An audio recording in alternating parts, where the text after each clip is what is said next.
You're listening to the DolphinsTalk.com podcast network.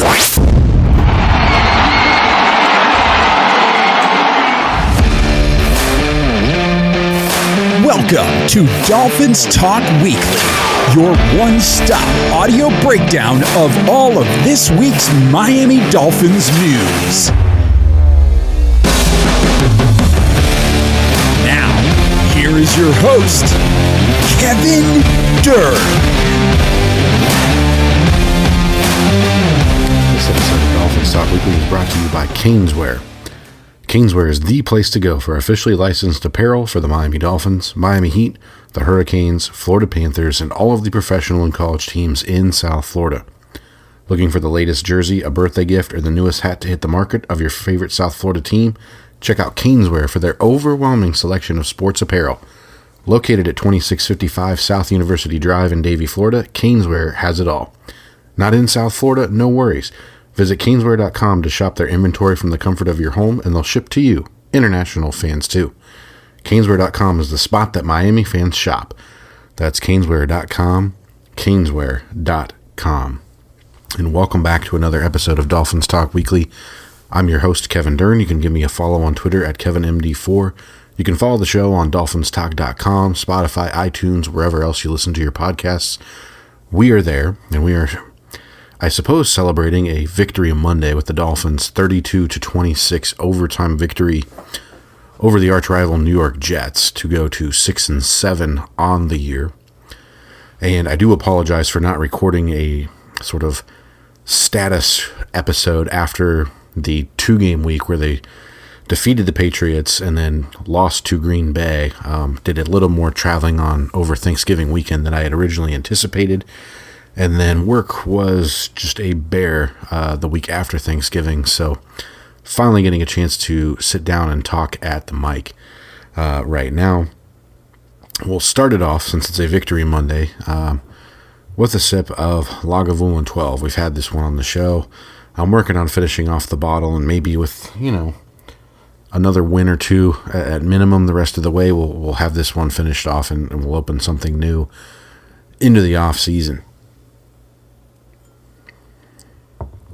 But for now, another sip of Lagavulin 12.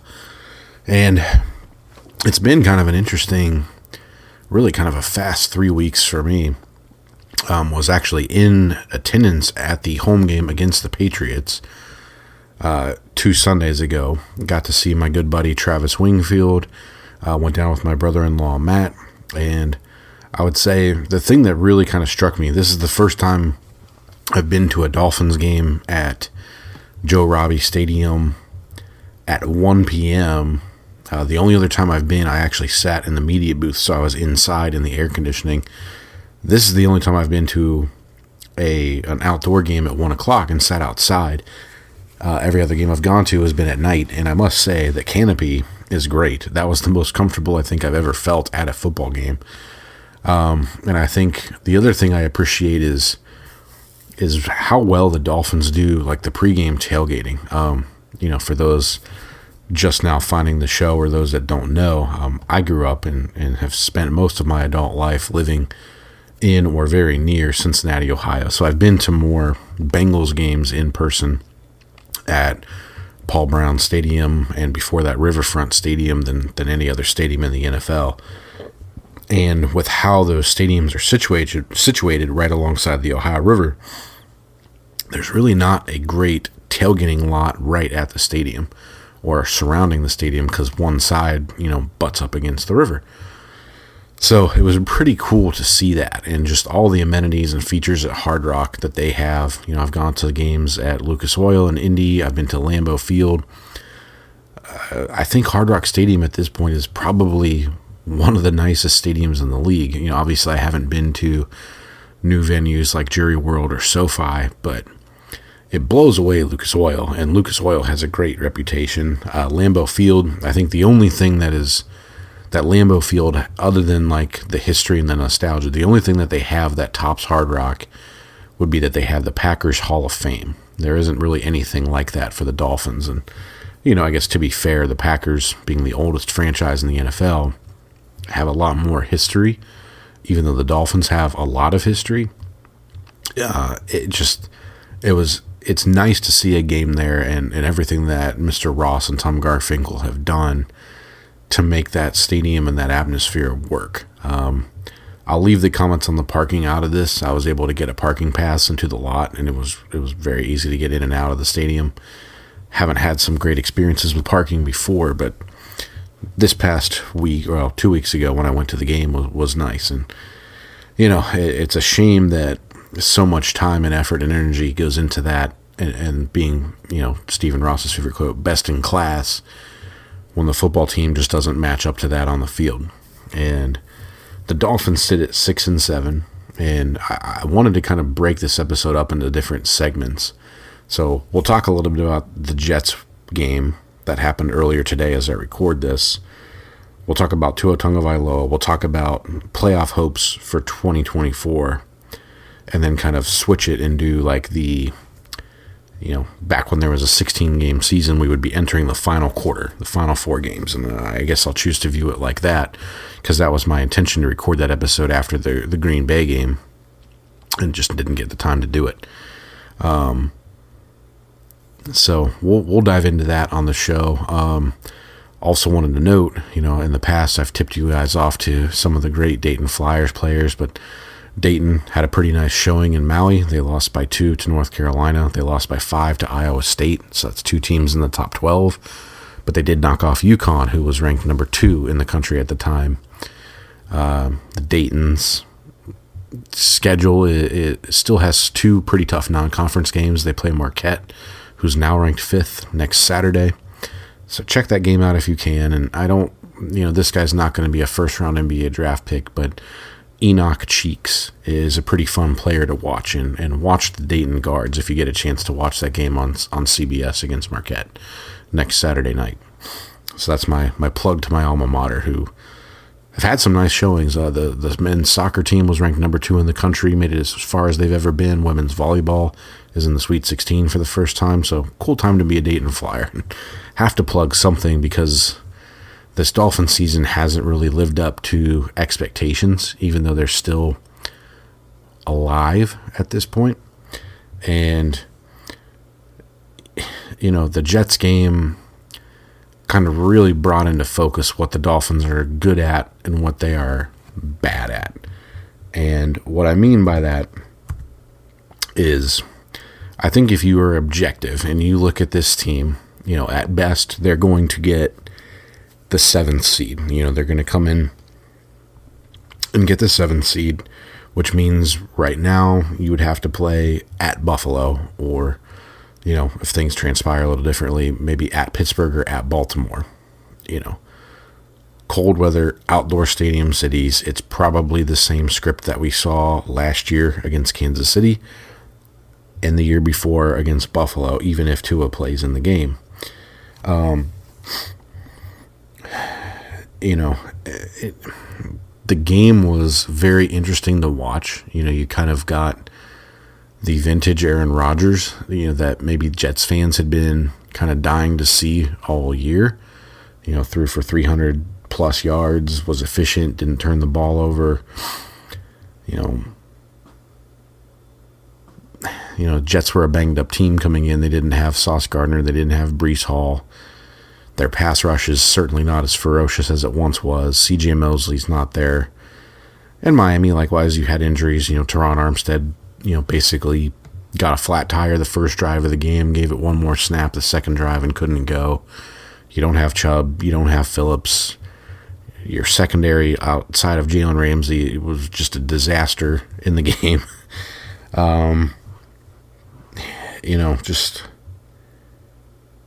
not a...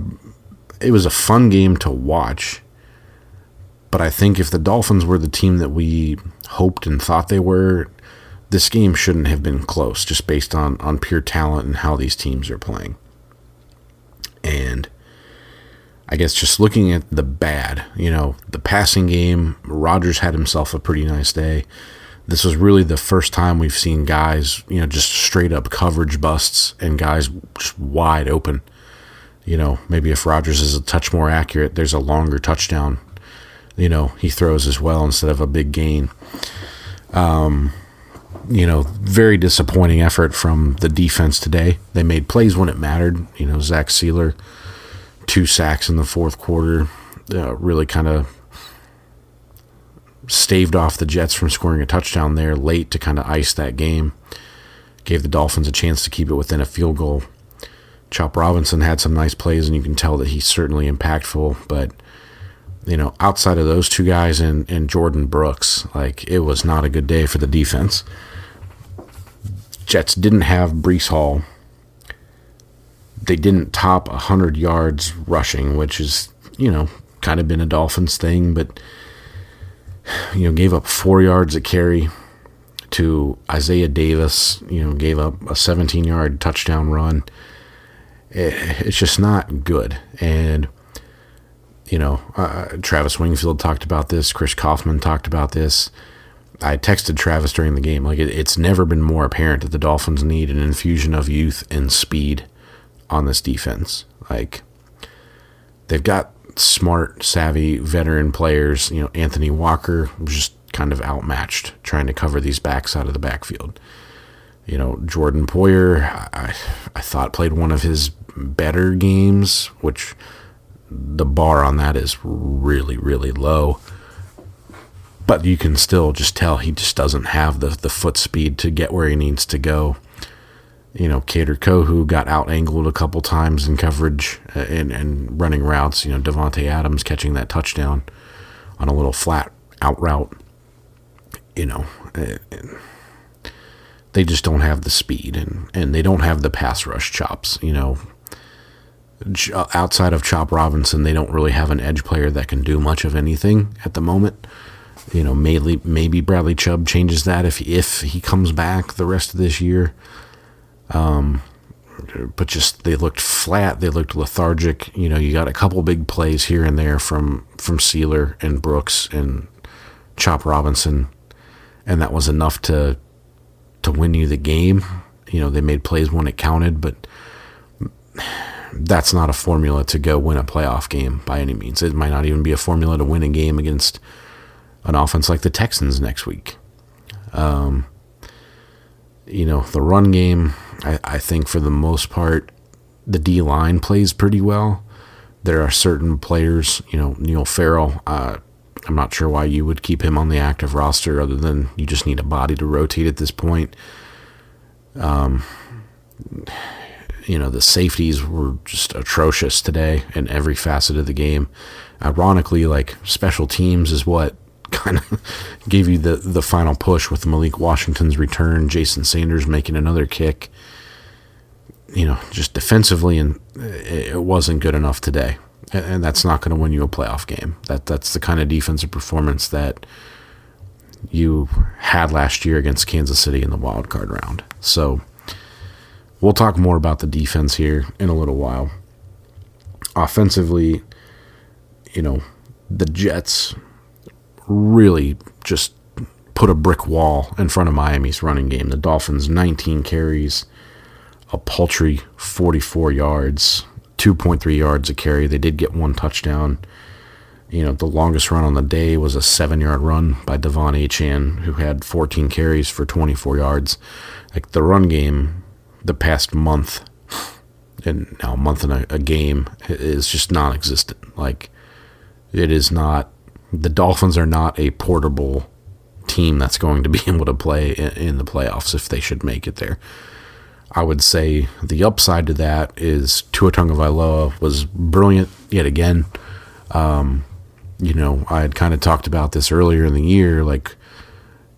Is he playing games the way you would want a $200+ million quarterback to play? And I think you can make, certainly not in week 2 against Buffalo.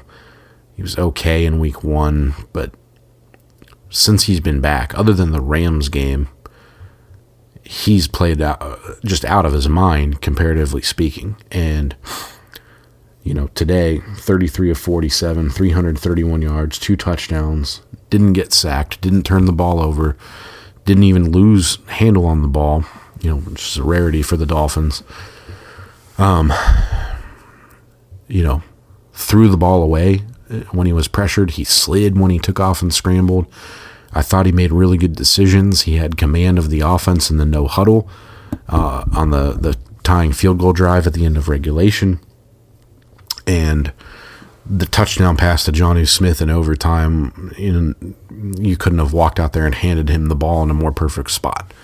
So, tip of the cap to Tua. And I think that's probably the most encouraging development we've had come out of this season, is regardless of what happens with the Dolphins and where they go,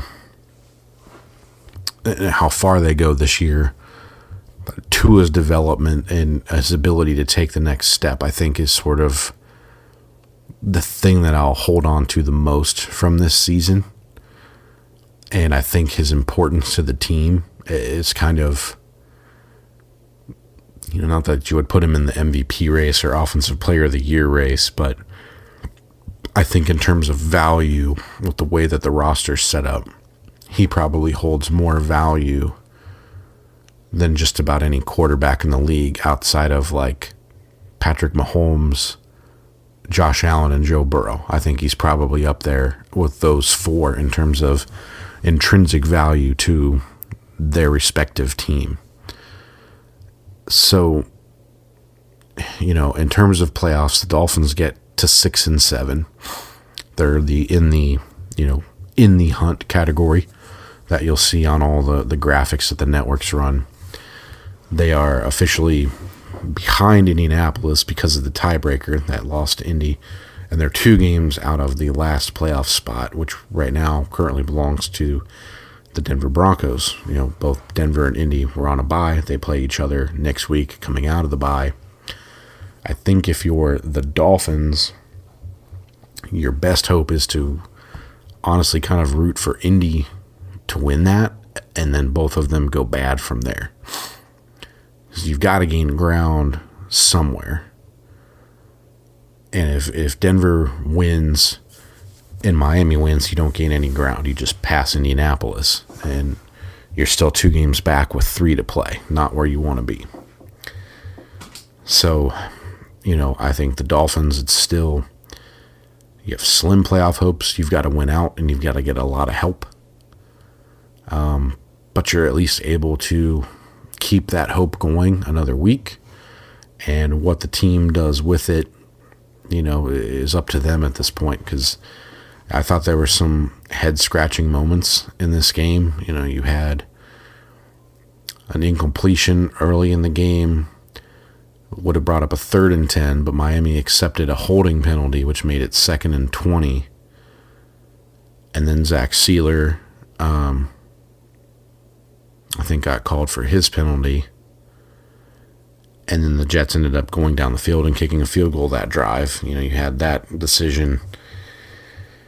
And it's different things. And, we've seen, in terms of the Green Bay game, how poorly they executed, especially on defense. Like, this defense is old. It's aging. It's missing tackles. You have guys out there just not even hiding it and making straight up business decisions. Javon Holland.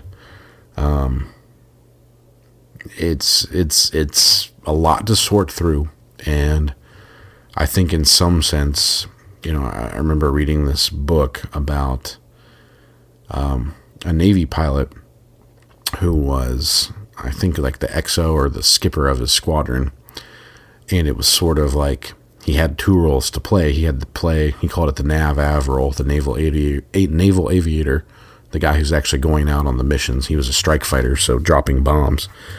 This was back in the Gulf War, Desert Storm 1991. But he had to go out and he had to fly these strike missions to drop bombs. But he would also have to know, like, okay, this admin part of it, like this guy, he's got a problem at home. He's not focused. We can't have him on the strike mission. Give him something a little bit easier here. He's a younger, greener pilot, a nugget. We don't need him flying, up around Baghdad where all the surface-to-air missiles are, that type of thing. And I think the Dolphins are kind of at that juncture where you're facing the reality of this season is you still have a chance. There's hope. But long-term, I think we all kind of note that the way this team is structured is not is not a consistent winner. It's not viable at this point. And just from going to Miami and talking to certain folks down there who are well more in the know than I am, it seems to me that in terms of the long-term big picture stuff, the worst thing that could happen is Miami to kind of backdoor their way into the playoffs, because then you get to use all the baked-in excuses. Well, we had to retool our defense. We had a bunch of injuries to our pass rushers. Tua missed 4 games early in the year. We lost 2 games on walk-off field goals. The list goes on. I don't think you want to, if you're a true fan of the team, I don't think you want to have guys like Chris Grier and to a much lesser extent Mike McDaniel, because I think, for better or worse, Mike is safe. But I don't think you want to give them enough ammunition to make it so that Stephen Ross doesn't think long and hard about the future. I think Chris Grier needs to go. It's pretty clear that his model of team building, focusing on the premier positions, not spending resources on spots like defensive tackle, safety, off-ball linebacker, guard, the sinew that holds the team together just doesn't work. There's far too much bargaining on guys that are injured, and taking that cost-benefit, cheaper contract, but you run that injury profile. Unfortunately, it's guys like Teron Armstead, who has played tremendously well this year. I think pound for pound, game for game, probably the best player on the Dolphins roster this year. But Father Time, never loses. And I think you saw it when they panned over to him on the sideline. Did he just play his last game of NFL football? If he's healthy enough, I think you'd want him to come back. They've already restructured the contract. He's been great when he's been on the field. But it's just, the availability portion of it. Same goes for Tua. Who takes the blame for not having a better option behind Tua? Because, as we talked about, it was a matter of when and not if something would happen to him again, just based on his injury file, dating all the way back to Alabama. And Skylar Thompson wasn't the answer. Tyler Huntley didn't look good. Tim Boyle, of the 3 quarterbacks used, looked like the best one. And that's pretty damning that you didn't have another option there. So, it's barring some sort of miraculous run where they go deep in the playoffs, it's hard for me to see Chris Grier sticking around. And I think that's kind of the perfect point for Stephen Ross. He's always been a half-measure man. It feels like a good half measure to make. Now, I think arguably in a vacuum, Mike McDaniel's had a worse 2024 than Chris Grier has by a lot. If this team kind of sticks together and competes and plays hard the rest of the way, I think he's safe. If they go belly up and you lose the last 4 in a row, then I think all bets are off. And I do wonder what would have happened if you lost to the Jets today, because that's a bad football team. They don't even have a good roster, no matter what their fan base would try and tell you. It's not a good team.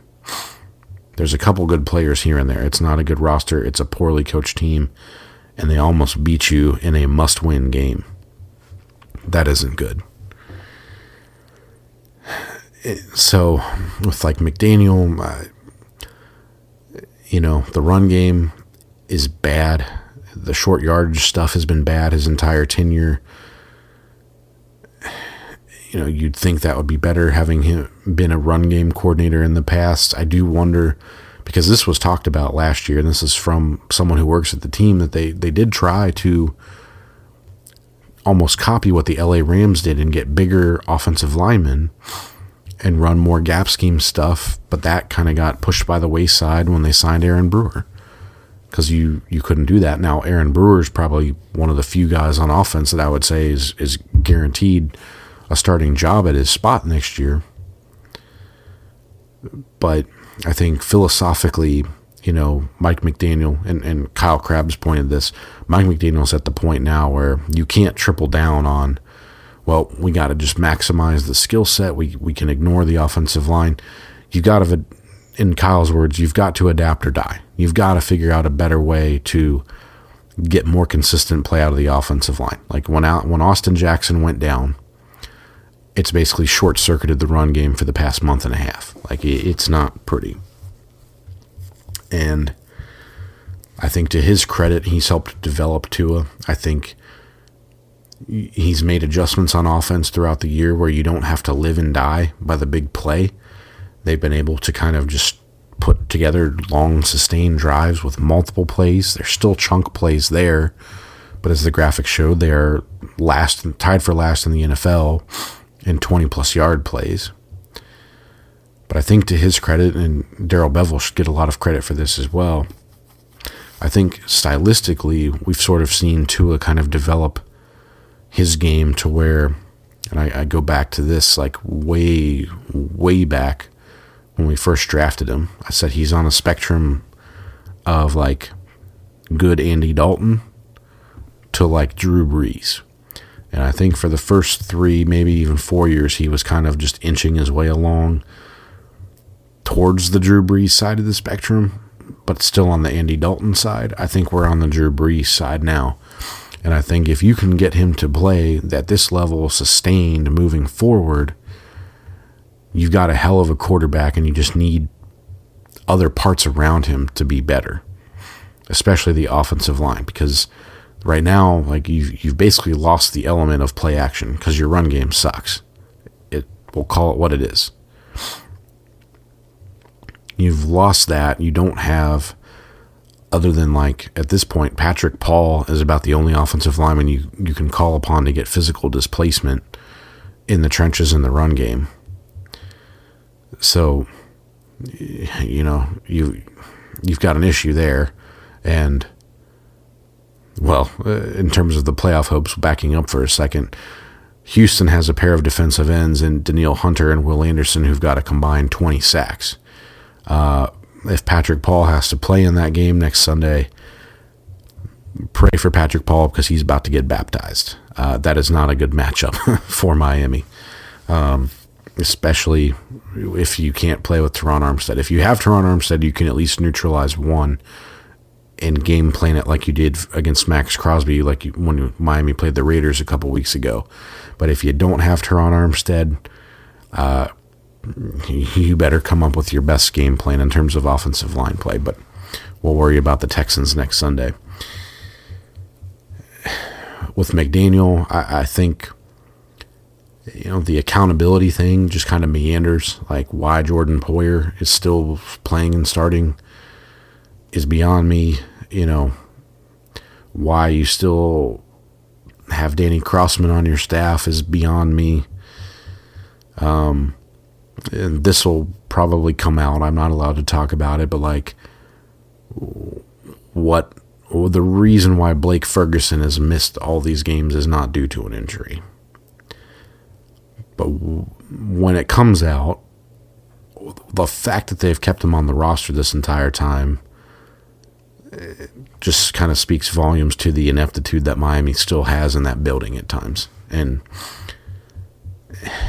it's interesting. But with McDaniel, like we still haven't seen them do well against winning teams. There was the tweet by Benjamin Solak where, Miami's basically going to end up at 3-14 through McDaniel's 3 years against playoff teams that they've played. 2 of those wins were week 2 and week 3 of his rookie year. And then the other one was Dallas last year when Miami clinched the playoff spot. So, you still haven't had a good record against teams that are better than you.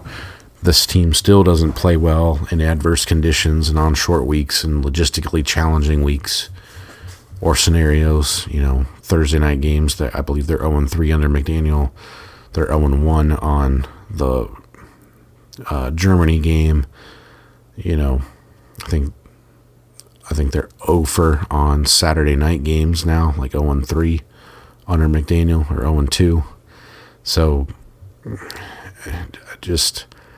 I think from an administrative standpoint, he's not very good. And I think ultimately, if Brian Flores had played better in the sandbox, Brian Flores would have been a better head coach than Mike McDaniel. But that's where we're at.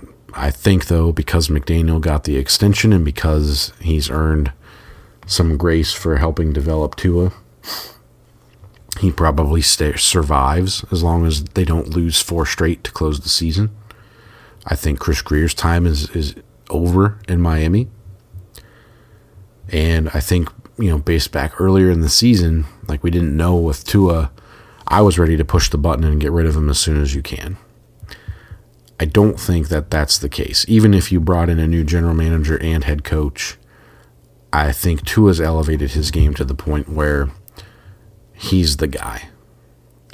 You just need to find a better insurance policy. And, I think looking on the other side of the ball, with Anthony Weaver, I feel bad for him because I think this defensive scheme is pretty good.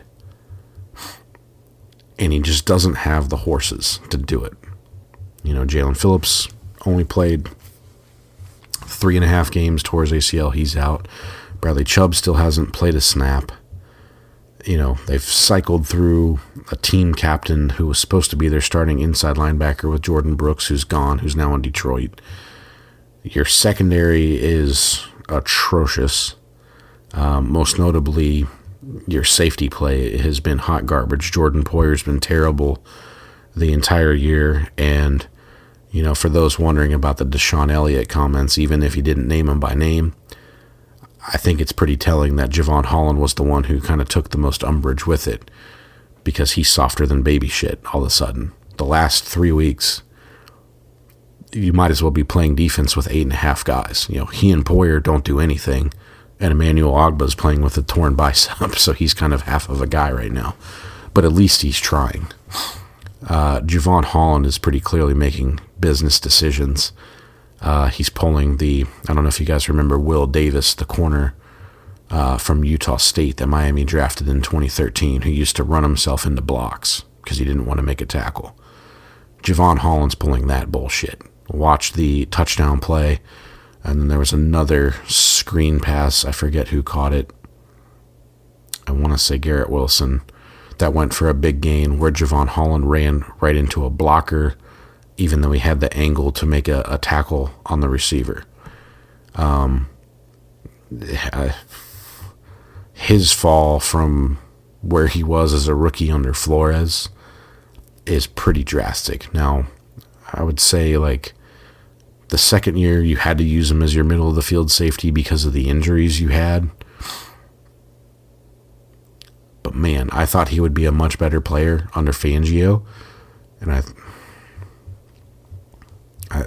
there's a reason Holland told him to kick rocks. It's probably because he doesn't like the accountability that Fangio had. And I thought he would do really well in this system because of how much he could move around. But now you just watch how much Javon Holland moves around the ball carrier because he's not making a tackle. It's sorry to see. He's one of the guys I would have said pay before you have to get into this offseason. And now I would say you're not really losing much if you just let him walk out the door. It's sad. It's pathetic to see that kind of an effort from a professional football player. So I feel bad for Anthony Weaver because you let Christian Wilkins walk. Your secondary's bad. You don't have pass rushers. I think the only thing that you maybe can attribute to Weaver is that he didn't make Andrew Van Ginkel a priority. But I also think there's some wishy-washiness in the kind of story that's been put out about how quickly they went to Minnesota and that they would have stayed here for an offer. I don't know that that's entirely true.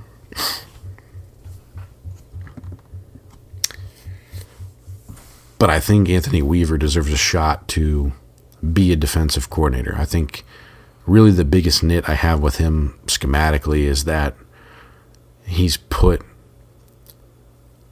guys like Jordan Poyer in key roles and key spots, making him the middle of the field safety on that 3rd and 1 against Arizona.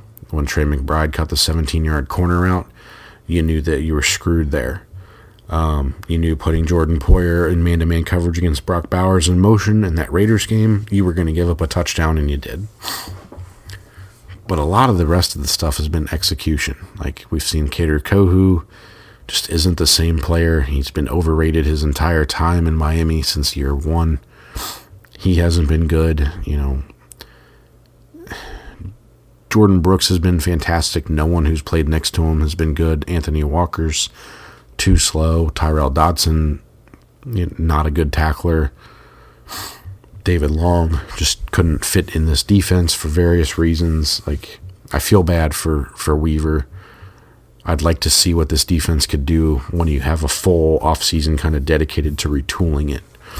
And I think that's what the Dolphins kind of sorely need. And I kind of did this exercise, like, just based on who's under contract, who are the guys that I would guarantee, like, I'm going to take them with me into next season.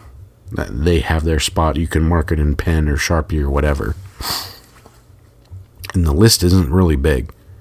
On offense, I have Tua as the quarterback, obviously. At running back, you've got Devon Achane, Jaylen Wright. And I would argue, if you're keeping McDaniel, you can probably keep Alec Ingold.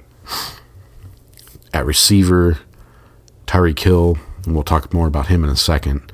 Jaylen Waddle and Malik Washington. At tight end, Jonnu Smith. On the offensive line, the only two guys I would guarantee a spot to would be Aaron Brewer and Austin Jackson. I'm assuming that Teron Armstead's going to retire in this scenario. And then you would have Patrick Paul just based on his contract and draft stature. But that's not a big list. You need a lot more talent than that to win. Defensively, in terms of like defensive ends, Chop Robinson, maybe Jalen Phillips at this point. You kind of lump him into the same thing as Tyreek Hill, and I'll tell you why in a minute. At defensive tackle, you have Zach Sealer. Everyone else is a free agent.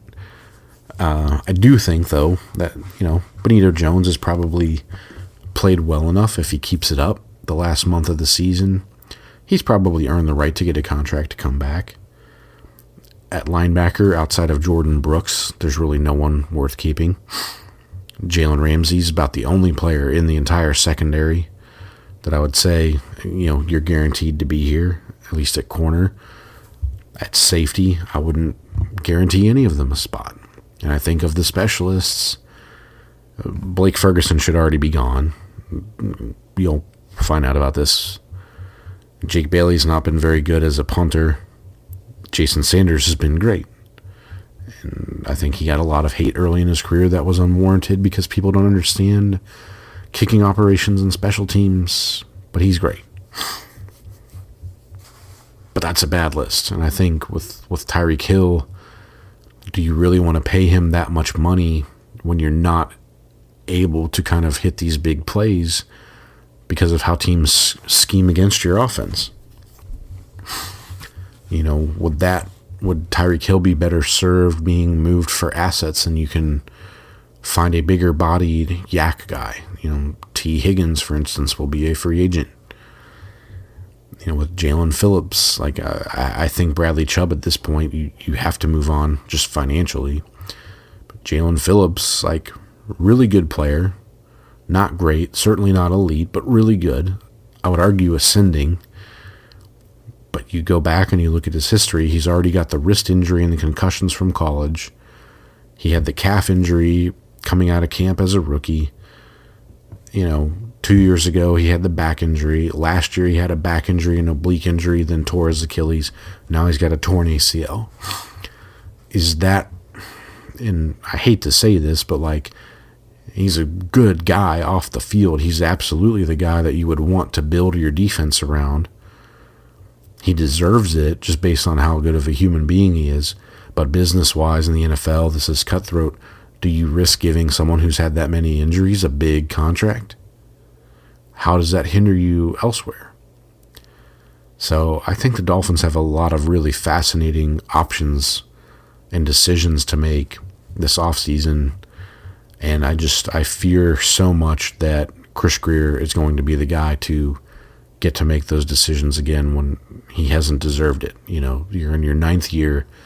You don't have a single Division championship. You don't have a single playoff win. You don't even have an AFC title game appearance. You don't have a Super Bowl appearance. You damn well don't have a Lombardi. You don't deserve to be here. And you damn well haven't had a track record of proving to make these decisions correctly. So I think the long-term part of the Dolphins, I think, is a lot of stuff that's up in the air. So for me, going back to the NAV-AV versus admin side, I think the NAV-AV part of me, it would be cool to see them get into the playoffs and somehow miracle a win.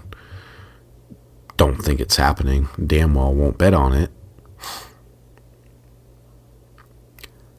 But I think it's more fun to live in the now than have to worry about the admin stuff.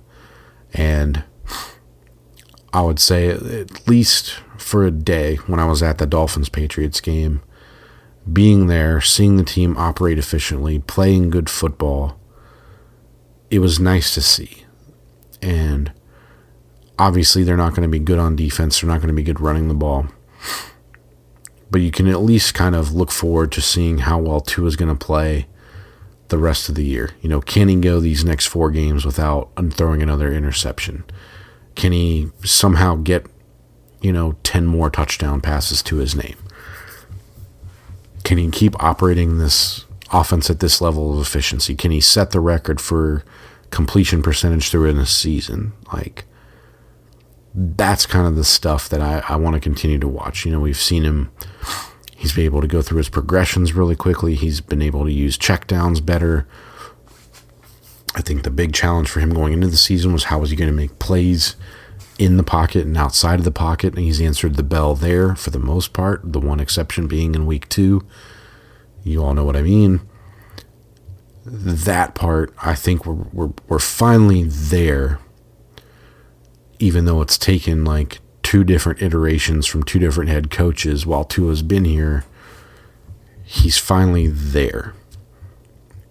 He's in the upper echelon of quarterbacks in this league. He can be a tractor now, not just a trailer. But I think if you're viewing that as the analogy, the trailer's got a busted axle, a couple flat tires, and you're losing your brake lines. That's what the Dolphins have to rebuild. And I don't think, people who use the word retooling, I think the project is much more deep and serious than a retooling. And that's why I fear so much that Chris Grier stays in charge. So that's where we're at. We'll have another episode recapping the game against Houston next Sunday.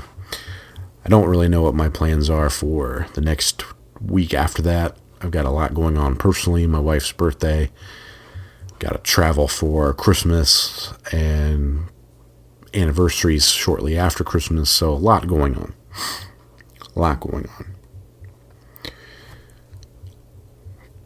But at least for one day, it's nice to beat the Jets again. They haven't won in Miami since 2014. Might as well keep that streak going. Might as well continue the dominance over them. And it is cool to think that, Tua's going into, he's got one more game this year against the Jets, but he'll have gone, if he wins that, he'll have gone his first 5 years in the NFL without ever losing to the Jets or Patriots, which is pretty unique, I think. That's going to do it for me. You can follow me on Twitter at KevinMD4. You can follow the show on DolphinsTalk.com, Spotify, iTunes, wherever else you listen to your podcasts. Be sure to check out all the writers and articles on DolphinsTalk.com. Enjoy it. A victory Monday over the Jets as the Dolphins season, their hopes remain on life support for another week. And they go to a building where they've never won. So if you're going to change a narrative, they have an opportunity next Sunday. Thanks, everybody. Have a great week, and we'll be back next week. This episode of Dolphins Talk Weekly was brought to you by Caneswear. Caneswear is the place to go for officially licensed apparel for the Miami Dolphins, Miami Heat, the Hurricanes, Florida Panthers, and all the professional and college teams in South Florida. Looking for the latest jersey, a birthday gift, or the newest hat to hit the market of your favorite South Florida team? Check out Caneswear for their overwhelming selection of sports apparel. Located at 2655 South University Drive in Davie, Florida, Caneswear has it all. Not in South Florida? No worries. Visit caneswear.com to shop their inventory from the comfort of your home, and they'll ship to you. International fans too. Caneswear.com is the spot that Miami fans shop. That's caneswear.com. Caneswear.com.